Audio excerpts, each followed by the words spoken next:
It's Wednesday evening. I come to you with breaking news that is the second biggest news since Israel drug us into this insane war with Iran 67 days ago.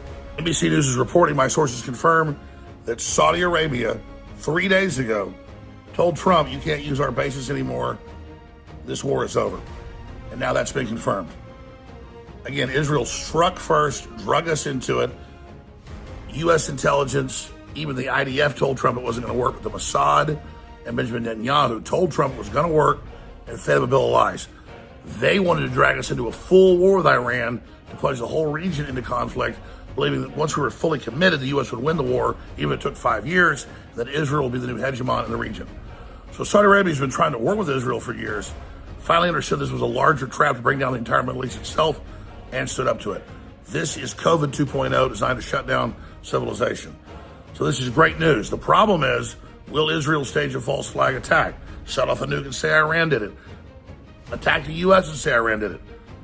Shoot surface air missiles at Trump's Air Force One and claim Iran did it.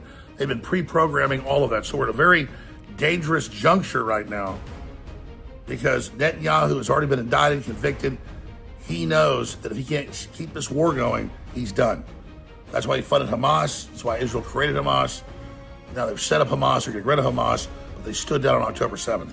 So all the false flags, all the disinformation is coming to a close. Israel's now the most unpopular country in the world, according to Gallup poll, and they're trying to double down controlling our foreign policy. But to all the neocons who tried to bully the American people, tried to tell us we were wrong, we were right, and you were wrong. So it looks like Saudi Arabia just ended the war. According to all the calculus, that's what's happening.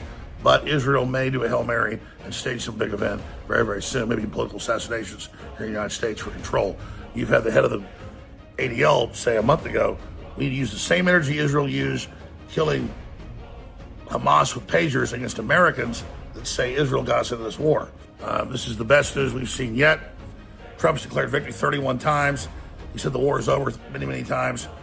But in the last 3 days, we've seen real difference and a dial back in the military, the ships pulling back, expanded deployments being cut back because Trump, as I told you a month ago, finally admitted last week, he was looking at a ground invasion to take control of the Iranian side of the Strait of Hormuz, which all military tacticians say is an absolute nightmare and a quagmire would make Vietnam pale in significance.